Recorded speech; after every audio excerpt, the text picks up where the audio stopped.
Ethiopia does not want war. The Ethiopian Prime Minister. Ethiopian Prime Minister Abiy Ahmed has said his country does not want war, even as regional Tigray authorities say federal forces are massing around the northern region, raising fears of renewed conflict. Tigray emerged in 2022 from a two-year war that saw federal forces, backed by militias and the Eritrean army, clash with rebels from the Tigray People's Liberation Front, TPLF. The TPLF dominated Ethiopian politics for some 30 years before Abiy, a non-Tigrayan, took power in 2018, with the group then marginalized and banned. At least 600,000 people were killed in the conflict, according to estimates from the African Union. A ceasefire held for more than 2 years, but clashes between federal and Tigrayan forces broke out again in November last year and January. Large numbers of federal troops have for several weeks been massed at the Tigray border, where Tigrayan forces have also deployed.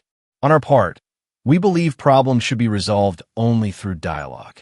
We don't want war, Abiy said in an interview broadcast late Thursday by the Ethiopian news agency. Referring to the TPLF, Abiy, unusually speaking in Tigrinya, the language spoken in Tigray, said that some were obstructing dialogue from taking place and achieving solutions. He added that the TPLF wasn't ready to make even a small compromise. In an interview given to AFP on Wednesday, the TPLF second-in-command, Emmanuel Asefa, said the federal government is preparing itself to wage a war against Tigray. The federal authorities have accused the TPLF of growing closer to neighboring Eritrea, which maintains fragile relations with Addis Ababa. The group has denied this.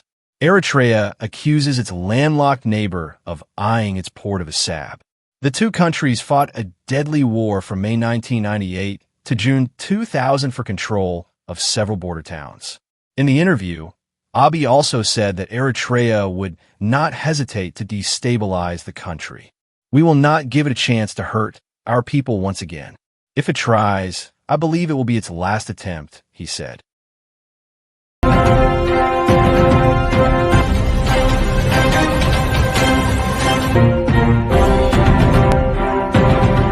Ethiopia rebels gang-raped children. Amnesty. Rebels in Ethiopia's most populous region of Oromia have committed summary executions, gang rapes, and sexual slavery against women and girls between 2020 and 2024, Amnesty International said on Friday.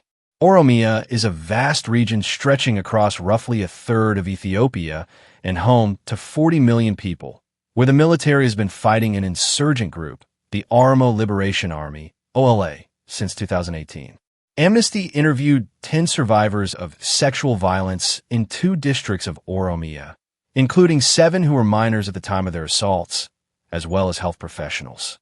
9 have been attacked by OLA fighters, while 1 endured violence from both an Ethiopian army soldier and OLA fighters, Amnesty said in a report.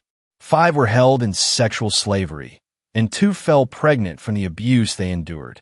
For 3 weeks, 15 men raped my child and me. They took turns, a mother told Amnesty. The mother and daughter were held for 3 weeks, their hands tied to a tree where they were raped by multiple men from the OLA, the report said.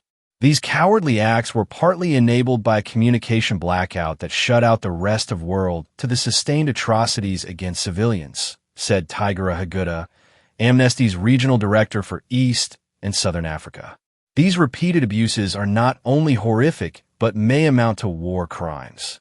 The women told Amnesty they believe they were raped by OLA fighters as a reprisal for having husbands, brothers, or fathers in government forces. One woman said her husband was killed while trying to protect her. These atrocities were perpetrated in a climate of impunity, said Haguda, hoping the report would serve as a wake-up call.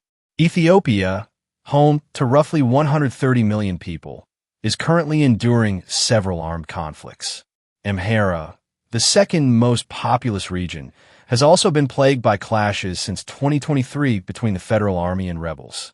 3 years ago, the country emerged from a bloody war in the northern Tigray region, which claimed at least 600,000 lives, according to the African Union.